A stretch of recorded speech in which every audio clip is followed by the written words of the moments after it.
Welcome student. तो एक और वीडियो के साथ आपका स्वागत है। ठीक है ना। पॉलिटेक्निक थर्ड सेमेस्टर है, अप्लाइड मैथ थर्ड है, चैप्टर फर्स्ट है मैट्रिक्स है, यानी कि यूपी बोर्ड की है। ठीक है। पार्ट ये 6 है, पार्ट 5 तक बन चुकी है, लिंक डिस्क्रिप्शन में दिया गया है, तो आप अच्छा से पढ़ लो। ठीक है ना। अगर उससे आप अच्छा से नहीं पढ़े हो तो पढ़ लो, बहुत जरूरी है। ठीक है ना। क्योंकि अगर आप उसको नहीं पढ़ते तो आगे के सवाल आपको अच्छे से समझ में नहीं आते हैं। ठीक है ना। इस चैप्टर में हम क्या पढ़ेंगे, यानी कि इस पार्ट में पढ़ेंगे आव्यूह विधि से समीकरण को हल करना, यानी कि एक्स वाई जेड की वैल्यू को निकालना। ठीक है ना। इस पार्ट में हम एक ही क्वेश्चंस बताएंगे, वो भी बहुत डिटेल में। ठीक है ना। इससे डिटेल में आपको कहीं भी नहीं मिलेगा। ठीक है ना। तो वो क्वेश्चंस क्या रहेंगे, बुक में आपके 2 एग्जाम्पल दिए हुए हैं। ठीक है ना। तो एग्जाम्पल को फिर हम लगा के समझाएं तो सही नहीं है। ठीक है ना। मतलब ही कुछ नहीं बनता। तो हम क्या कर रहे हैं, बुक का ही एक क्वेश्चन ले रहे हैं, क्वेश्चन नंबर 36 का सेकंड नंबर का क्वेश्चन हम लगा रहे हैं। ठीक है ना। सेकंड नंबर 36 का सेकंड नंबर का क्वेश्चन का हम एक्स वाई जेड निकाल के देखेंगे। ठीक है ना। और बाकी चीज़ें जब आप एक बार समझ जाएंगे, मेरे वाला जो वीडियो देखेंगे एक बार, ये क्वेश्चंस और 2 क्वेश्चंस एग्जाम्पल दिए हुए हैं। ठीक है ना। उसको 3 क्वेश्चन समझ के आप सारे क्वेश्चन आराम से लगा सकते हैं। ठीक है, क्लियर।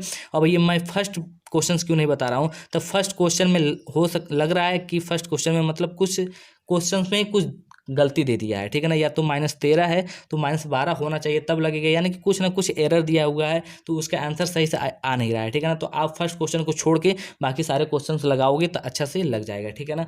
तो सबसे पहले हम क्या करेंगे, अगर आप नए हो तो चैनल को सब्सक्राइब कर लो, और वीडियो अच्छा लगता है तो कमेंट करो, लाइक करो, कोई दिक्कत हो तो कमेंट करो, कमेंट करना तो बिल्कुल ही मत भूलो, और लाइक करो जिससे पता चले कि हाँ, ये वीडियो को अच्छा बन रहा है कि नहीं बन रहा है। ठीक है ना। अब हम क्या करेंगे, जो पार्ट 7 बनेगा उसमें क्या करेंगे, हम 10-10 क्वेश्चन पूरे प्रश्नावली के लगाएंगे। ठीक है ना। और बहुत ही जल्दी चैप्टर खत्म कर दिया जाएगा। ठीक है ना। जितने भी क्वेश्चंस बचे हैं सारे लगा के पीडीएफ भी प्रोवाइड कर दिया जाएगा। तो पीडीएफ के लिए आप लिंक डिस्क्रिप्शन में दिया गया है, टेलीग्राम और जो व्हाट्सएप है दोनों ज्वाइन कर सकते हो। Thank you. तो चलते हैं अपने नेक्स्ट टॉपिक पे।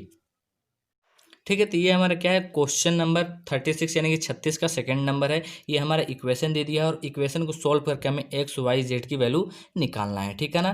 तो इसमें कुछ नहीं करना है, बस इन्वर्स एक निकाला जाता है। इन्वर्स ही निकालने में जितना टाइम लगे या जो भी लगे, इन्वर्स निकालने में टाइम लगता है। ठीक है ना। अगर इन्वर्स आप निकाल लिए तो ये सवाल बहुत ही ईजी है। ठीक है ना। तो सबसे पहले हम कुछ रूल्स होते हैं कि क्या क्या करना होता है, उसको हम निकाल लेते हैं। जैसे ये इक्वेशन दिया है तो इसको सबसे पहले हमें क्या करना होता है, मैट्रिक्स यानी कि आव्यूह में क्या करना होता है, तोड़ना होता है। तो सबसे पहले हमें ए लिखना होता है, ए इज इक्वल टू, ठीक है। तो ए इज इक्वल टू होता क्या है कि जितने भी एक्स वाई के जो फैक्टर हैं, यानी कि जो गुणांक है, उसको हम क्या बोलते हैं, ए लिखते हैं। तो सीधे सीधे हम क्या करते हैं, एक्स और वाई के गुणांक को लिख लेते हैं। यहाँ पे एक्स का गुणांक क्या है, 1 है, तो हमने वहाँ पे 1 लिख लिया। सवाल क्या है, क्वेश्चन नंबर 36 का सेकंड का, x plus 2y plus 3z is equal to 3 है, 2x minus Y plus Z is equal to 6 है, 3x plus Y minus Z is equal to 4 है। ठीक है। तो अब हम क्या कर रहे हैं, सारे फैक्टर जो हैं उसको लिख दे रहे हैं। एक्स का फैक्टर 1, वाई का फैक्टर क्या है, +2 है, तो हम यहाँ पे +2 लिख लिए, क्लियर। और जेड का फैक्टर क्या है, 3 है। इसी तरह सारे फैक्टर हम लिख दे रहे हैं। एक्स का फैक्टर 2, 2 -1, और ये जेड का फैक्टर क्या है, +1, तो हमने यहाँ पे +1 लिख दिया। ठीक है। अब ये क्या है, 3x plus Y minus Z है, तो ये 3 का एक्स का फैक्टर 3, वाई का फैक्टर 1 और जेड का फैक्टर -1। ये हमने कोष्टक बंद कर लिया, क्लियर। अब हमें लिखना है ए का वैल्यू हो गया। ठीक है ना। अब हमें कॉमा दे के बी की वैल्यू लिखना पड़ता है। ठीक है, सॉरी, एक्स की वैल्यू लिखना पड़ता है। ठीक है। तो ये हमारा हो गया एक्स। तो एक्स इजकल टू क्या होता है उसको देख लेते हैं। जितने भी एक्स वाई जेड है वो एक्स की वैल्यू होते हैं, यानी कि सीधे सीधे एक्स वाई और ये जेड एक्स की वैल्यू हो गई। उसके बाद हमें लिखना पड़ता है बी की वैल्यू। तो बी बराबर क्या होता है, जितने भी रिजल्टेंट होते हैं, यानी कि इक्वेशन फर्स्ट का 3, 6, 4, ये बी का वैल्यू हो जाता है। तो हम लिखते हैं यहाँ पे 3, 6, 4। ठीक है। अब इसके आगे क्या करना पड़ता है, हमें एक इक्वेशन लिखना पड़ता है, ए इंटू एक्स, ये एक्स है। ठीक है। ये वाला एक्स इज इक्वल टू हमें लिखना पड़ता है बी, ये इक्वेशन है, यानी कि ए का एक्स में मल्टीप्लाई करके बी का वैल्यू ला देते हैं। तो अब हमें क्या करना है, हमें चाहिए एक्स की वैल्यू चाहिए, यानी कि एक्स वाई जेड की वैल्यू चाहिए, यानी कि इसकी वैल्यू चाहिए। तो हमें लिखना पड़ेगा एक्स इज इक्वल टू, ए को हम क्या करेंगे, इधर भेज देंगे। जब ए को इधर भेज देंगे तो क्या होगा, बी अपॉन ए होगा, इनटू में है तो डिवाइडेड में हो जाएगा। और जब इसको सॉल्व करेंगे तो क्या हो जाएगा, ए इनवर्स बी, यानी कि ए नीचे है तो ऊपर जाएगा तो इनवर्स में हो जाएगा। ठीक है। तो सीधे सीधे एक इक्वेशन मिल जाता है, क्या चीज़, X is equal to A inverse B, clear. अब सीधा सीधा कहने का मतलब ये है कि हमें ए इन्वर्स निकालना है, ठीक है ना। जो ए का वैल्यू ये दिया हुआ है इसका ए इन्वर्स निकालना है और बी से क्या कर देना है, मल्टीप्लाई कर देना है। तो सीधे धड़ाधड़ हम क्या कर दे रहे हैं, जल्दी से ए इन्वर्स निकालते हैं। बी का वैल्यू दिया हुआ है, मल्टीप्लाई कर देंगे, बिल्कुल आसानी से लग जाएगा। तो ए इन्वर्स कैसे निकाला जाता है, जो पिछला पार्ट हमने बनाया था यानी कि जो पार्ट 5 था, टोटल हमने ए इन्वर्स ही 2 क्वेश्चन समझाए थे, डिटेल में समझाए थे। तो अगर ए इन्वर्स अगर अच्छा से नहीं आता हो तो पिछला वीडियो देखिए, बहुत ही अच्छा से समझाया गया है। यहाँ पे भी हम ए इन्वर्स निकाल के सिखाते हैं, फिर देखते हैं क्या होता है। तो ए इन्वर्स में क्या होता है, जो ए होता है उसका हम क्या कर लेते हैं, मॉड निकाल लेते हैं, ठीक है। तो कॉपी को थोड़ा ऊपर कर लेते हैं, ठीक है। तो जो ए है, जैसे कि जो ए है इसको हमको क्या लिखना पड़ता है, मॉड में लिखना पड़ता है, मॉड ए निकालना पड़ता है। तो मॉड जब ए को मॉड करते हैं तो इसको भी मॉड में लिखते हैं, तो मॉड लिख लेते हैं, ठीक है। तो हमने मॉड ए बराबर इतना लिख लिया। अभी हम इसका मॉड कैसे निकालते हैं, तो मॉड ए में क्या करना पड़ता है, ये है तो 1, तो हम 1 लिखेंगे और क्या करेंगे, इनको क्रॉस कर देंगे, इनको क्रॉस जो बचेगा ये चारों चीज़ें बच गई। तो जब बचती है तो तिरछे गुणा कर देते हैं, -1 का -1 में गुणा करेंगे तो हो जाएगा +1, और इसका एक माइनस का साइन लगाते हैं और 1 का 1 में गुणा कर देंगे तो ये 1 हो जाता है। क्लियर। ये क्या है, +2 है, तो +2 तो है, ये सही है, ठीक है। लेकिन ठीक है, तो अब हम कल बताए थे क्या चीज़, कि यहाँ पे साइन ऐसे चलता है, प्लस का इस पे, माइनस का इस पे, प्लस का इस पे, माइनस का इस पे, प्लस का ये माइनस है, ये प्लस है, यानी कि अल्टरनेट चलता है। ये प्लस है तो माइनस है, ये प्लस प्लस ये है तो ये माइनस होता है, ये अल्टरनेट चलता है, ठीक है ना। तो ये क्या हो गया, ये 1 हो गया, 1 - 1, और ये क्या है, यहाँ पे साइन ऊपर में माइनस लिया जाता है तो ये माइनस लिख दिए, और ये 2 का है तो 2 को हम ऐसे लिखेंगे,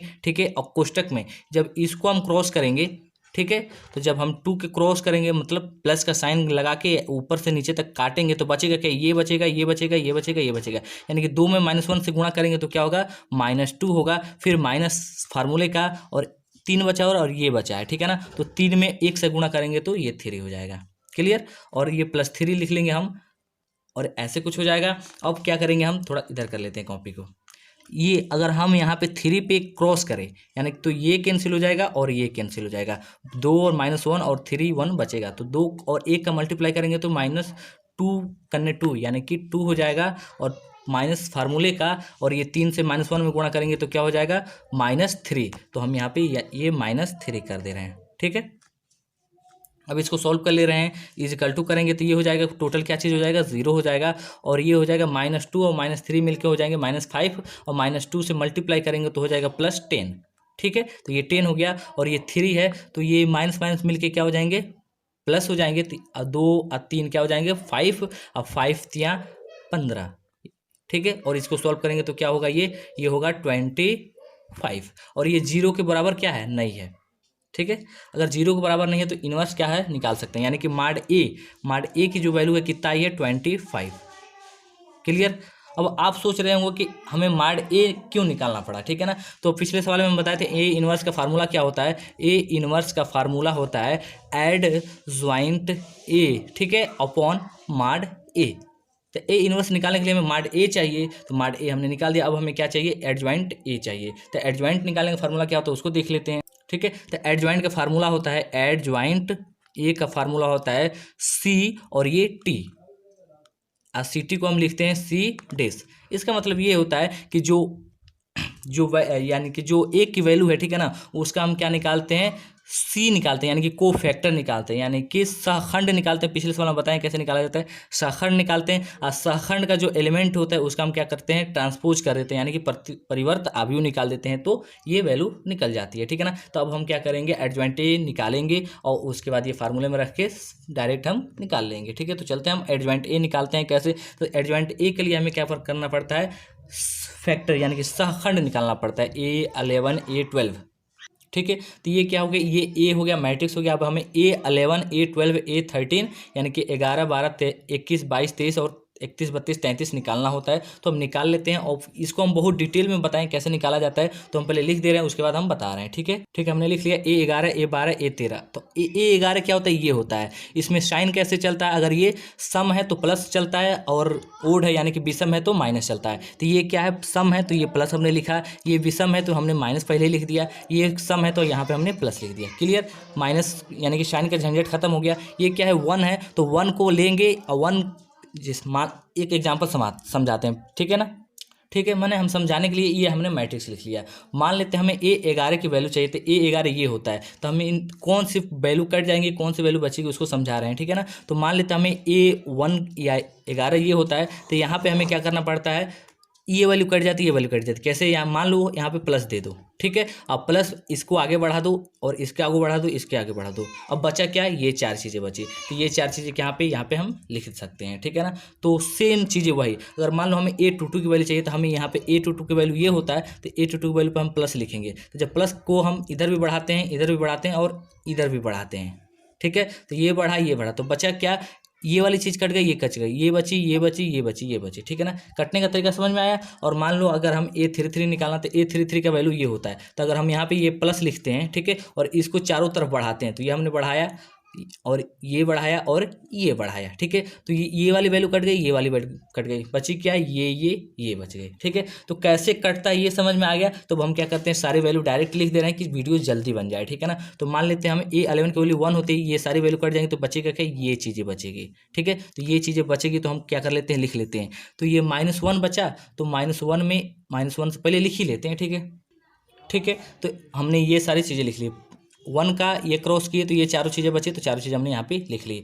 हमने A22 का वैल्यू यानी कि ये 2 है, तो 2 को इधर क्रॉस करके दी, इधर क्रॉस किया, तो ये और ये बचा, तो हमने ये चारों वैल्यू यहाँ पे लिख लिया, ठीक है। अब हम A3 का बात करेंगे, 13 का, तो ये 13 होता है, तो ये कैंसिल हो गया, ये कैंसिल हो गया, ये चारों वैल्यू बची, तो हमने यहाँ पे चारों वैल्यू लिख लिया। अब इसके आगे होता क्या है, तो ये प्लस है तो प्लस ही रहेगा। अब ये तिरछी मल्टीप्लाई करके घटा देते हैं, यानी कि -1 में -1 से गुणा करेंगे तो +1 होगा, तो हमने यहाँ पे +1 लिख लिया। और ये माइनस का साइन लगाते हैं, 1 में 1 से गुणा करते हैं तो -1 होता है, और ये फाइनली क्या हो जाता है, 0।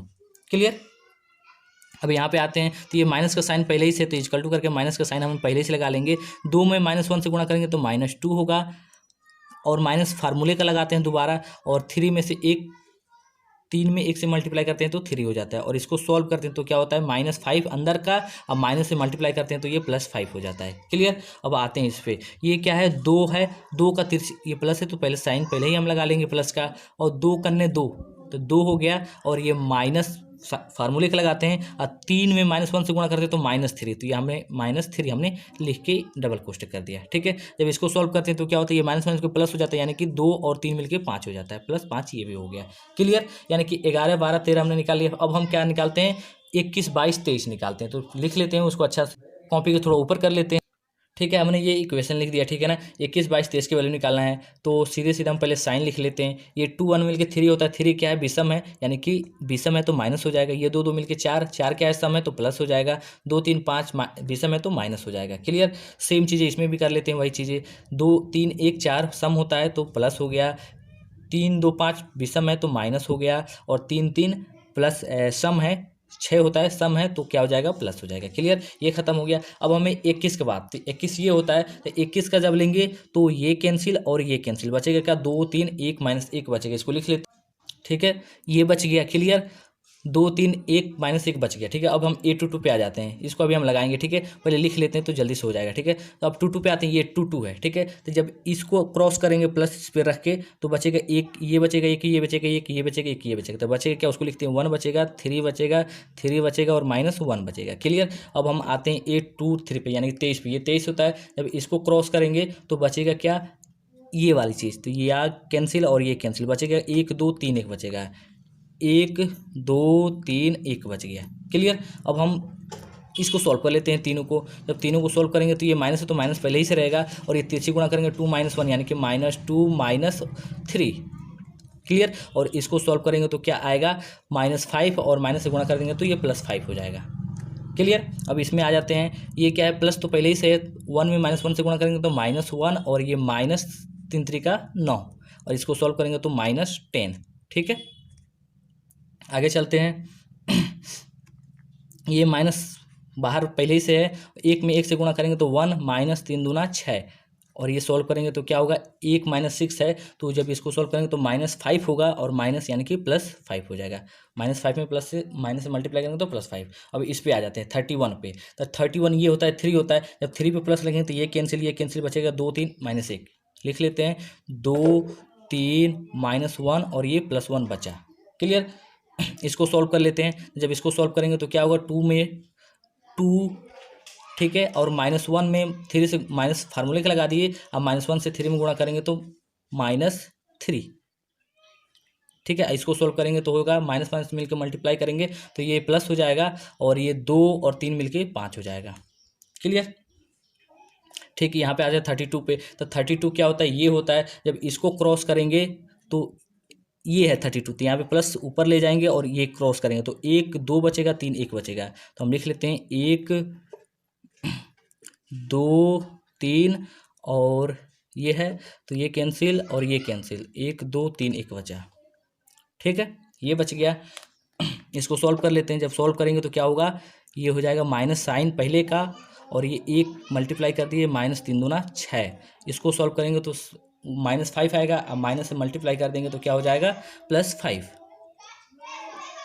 क्लियर? अब आता है 33 का। ठीक है, अब हम क्या करेंगे, ये 33 यानी 33 क्या है, 1 है, तो 1 ये माइनस पहले ही से है। ठीक है, तो जब इसको लेंगे, सॉरी एक सेकेंड, ठीक है, तो ये 3 का हम निकालना है, तो 3 ये होता है, जब इसको करेंगे तो ये वाला कैंसिल हो जाएगा, बचेगा क्या, 1 2 2 -1 बचेगा, लिख लेते। ठीक है, क्या बचा, 1 2 और 2 और -1 बचा। इसको सोल्व करेंगे तो क्या होगा, प्लस पॉजिटिव पहले से है, 1 में -1 से गुणा करेंगे तो -1 होगा, माइनस का साइन लगाएंगे, 2 दूना 4, और ये फाइनली माइनस क्या आ जाएगा, 5 आ जाएगा। क्लियर? ठीक है, तो हमें 11 12 23 33 तक वैल्यू निकल गया। अब हम लिख लेते हैं सी सा को फैक्टर लिख लेते हैं। ठीक है, लिख लेते हैं अवयव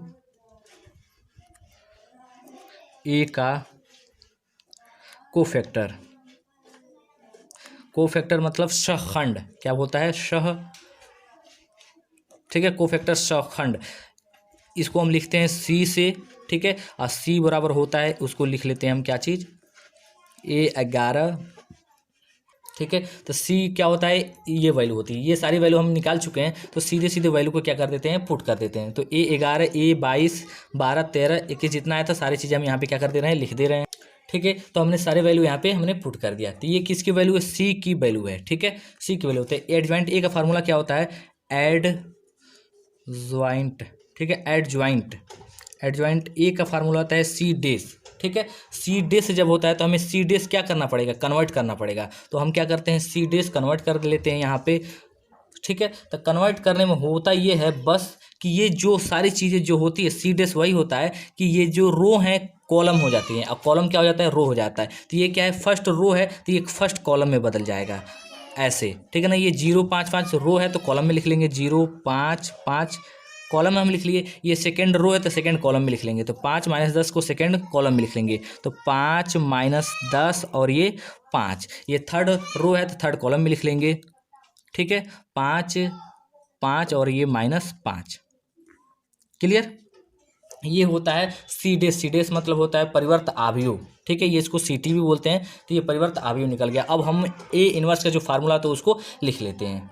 ठीक है, ए इनवर्स बराबर क्या होता है, A inverse is equal to होता है एडजॉइंट ए अपॉन माड ए। क्लियर? तो एडजॉइंट ए की वैल्यू क्या है, एडजॉइंट ए की वैल्यू ये है, लिख लेते हैं सीधा सीधा। ठीक है, तो हमने एडजॉइंट ए की वैल्यू ये चीज़ें आई थी तो हमने ये लिख लिया। और माड ए बराबर क्या आया था, 25 आया था, तो माड ए बराबर 25 आया था, तो यहाँ पे हम लिख लेंगे क्या चीज़, 25। क्लियर?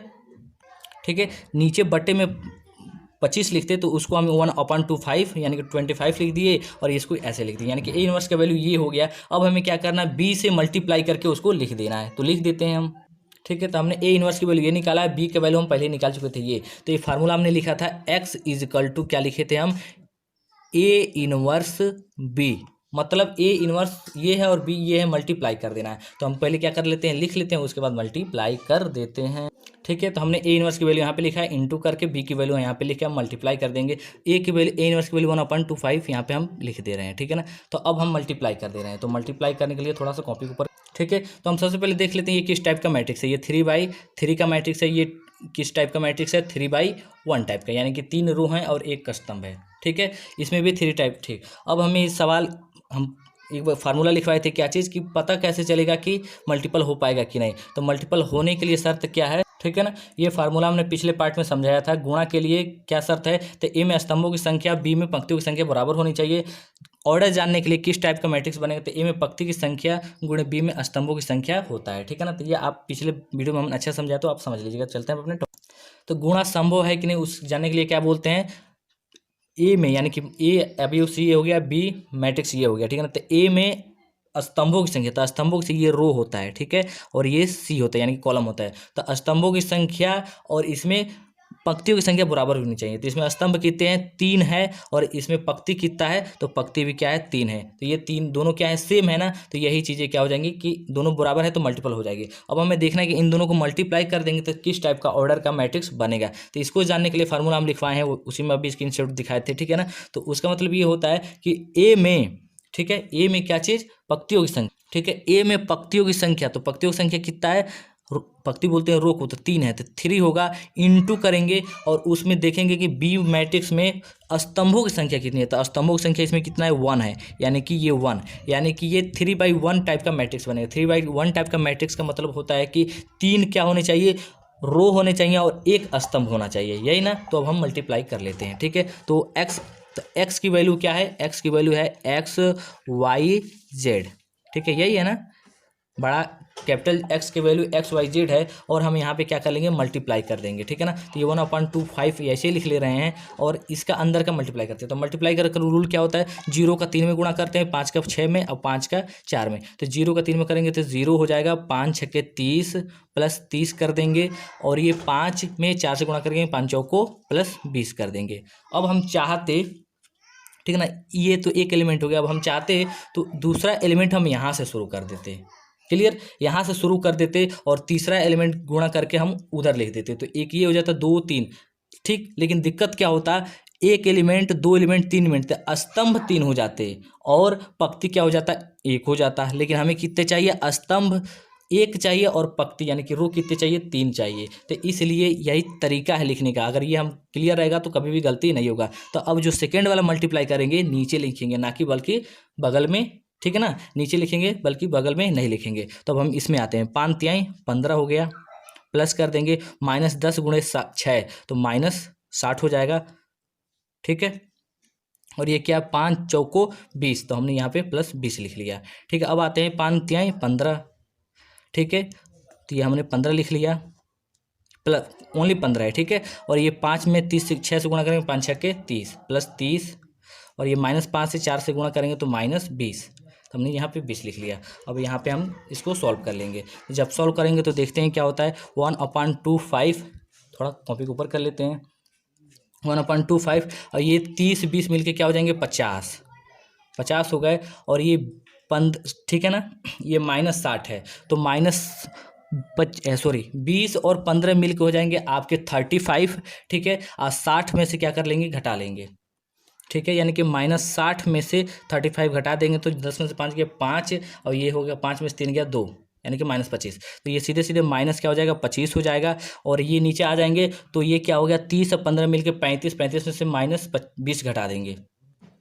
ठीक है। तो ये हमने -60 में से 35 घटाया तो 25 -25 हो गया। अब क्या है, 15 30 45 होता है, 45 में से 20 घटा देंगे तो कितना बचेगा, 25 बचेगा। तो ये हमारा क्या हो गया, 25 हो गया, क्लियर। अब हम आ जाते हैं, अब ये क्या है, 1/25 दिया, तो 25 से इसमें भी भाग, इसमें भी भाग, इसमें भी भाग, तो ऐसे हम कुछ लिख सकते हैं, ठीक है ना। यानी कि 25 से 50 में भाग देंगे तो बचेगा कितना, 2, ठीक है। और -25 में -25 से भाग देंगे तो ये हो जाएगा -1, और ये 25 में 25 से भाग देंगे तो ये 1 हो जाएगा, क्लियर।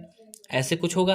तो सीधा सीधा कहने का मतलब ये है, XYZ, ठीक है, ये बराबर कितना आया है, 2 -1, और ये 1 आया है, क्लियर। अब इसका मतलब ये हुआ कि x बराबर 2 आया है, y बराबर कितना आया है, -1 आया है, ठीक है। y बराबर कितना आया है, -1 आया है, और z बराबर क्या आया है, +1। ये हमारा फाइनली क्या हो गया, आंसर आ गया। उत्तरमाला में भी यही दिया हुआ है, ठीक है, क्लियर। अब ये जांच करने के लिए कि ये सही है कि नहीं, तो उसको हम एक बार इक्वेशन में डाल के देख लेते हैं, ठीक है ना। x बराबर 2, y बराबर -1, z बराबर 1 देख लेते हैं इक्वेशन में डाल के, ठीक है। तो ये हमारा क्या हो गया, 36 का सेकंड का क्वेश्चन था ये, ठीक है ना। x + 2y + 3z बराबर 3 था, ठीक है ना। तो आंसर आया था x बराबर 2, y बराबर -1, z बराबर 1 हम लाए हैं। तो इसमें हम पुट करेंगे तो अगर 3 आ जाएगा तो सही है, नहीं तो गलत है। x बराबर 2 यानी कि ये 2 हो जाएगा, y बराबर -1 यानी कि ये 2, और y की जगह -1 रखेंगे तो ये -2 हो जाएगा। तो +2 और -2 खत्म हो जाएंगे, बचेगा 3z। तो 3z, z का वैल्यू क्या है, 1 है। तो 3 में वो z की जगह वो 1 रखेंगे तो 3 × 1 तो 3 आएगा इजकल टू 3, यानी कि ये क्या है, सही है, ठीक है ना। तीनों में रखेंगे तो सेम वैल्यू आएगा, यानी कि इसमें भी रखेंगे तो बराबर 6 का आएगा, इसमें भी रखेंगे तो 4 आएगा, ठीक है ना। तो ये जांच करने का तरीका होता है। तो अगर ये सारी चीज़ें वैल्यू सेम सही आती हैं तो ये जो इक्वेशन का जो XYZ का वैल्यू निकला हुआ है बिल्कुल सही है। तो हमारे ये क्या क्वेश्चन लग गया, ठीक है ना। और ये ज़्यादा लंबा ना हो जाए इसलिए हम एक ही क्वेश्चन बता रहे हैं, ठीक है ना। और आगे आज अब नेक्स्ट जो वीडियो बनेगा वो सारे क्वेश्चन प्रश्नावली के लगाए जाएंगे, ठीक है ना। क्वेश्चन नंबर 36 में 5-6 क्वेश्चन दिए हुए हैं, ठीक है ना। तो 3 क्वेश्चंस एग्जाम्पल के दिए हुए हैं, तो एग्जाम्पल जब दिया हुआ है तो इसलिए हम उसको नहीं लगाएं, ठीक है ना। तो एग्जाम्पल आप देखिएगा और एक क्वेश्चन ये पहले समझ लीजिए, फिर एग्जाम्पल देखिए, तीनों क्वेश्चन समझ के फिर लगाना शुरू कीजिएगा, तो आप सारे क्वेश्चन 36 के सारे क्वेश्चंस आप लगा लेंगे। लगा के आप क्या करेंगे, होमवर्क, ठीक है।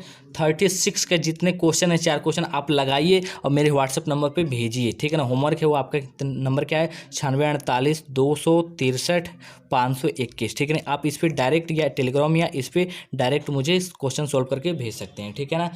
और अगले जो वीडियो बनेगी पूरा सिलेबस का जो एक्सरसाइज का सवाल है सारे लगाए जाएंगे, और जितने भी एक्सरसाइज के सवाल है सारे सवाल हम लगा चुके हैं, ठीक है ना। हर टाइप के सवाल हमने लगा चुके हैं। अगर आप एक्सरसाइज के नहीं लगाते हैं, ये सारे 5-6 वीडियो अच्छा से पढ़ते हैं ना, तो सारे सवाल लग जाएंगे, ठीक है ना। तो हम क्या करेंगे, अब नेक्स्ट जो पार्ट बनेगा जो एक्सरसाइज के हैं, जो 1 से 10 या 36 क्वेश्चन है उसको लगाया जाएगा, उसमें जो टफ है उसको बताया जाएगा और बाकी PDF में प्रोवाइड कराया जाएगा, ठीक है। तो thank you for watching this video. अगर कोई भी दिक्कत हो तो आप कमेंट करो, सीधे कमेंट कर सकते हो, ठीक है ना। हमने एक ही वीडियो बनाया कि आप ज़्यादा कन्फ्यूज ना हो, ज़्यादा लंबा वीडियो ना बन पाए, ठीक है। Thank you.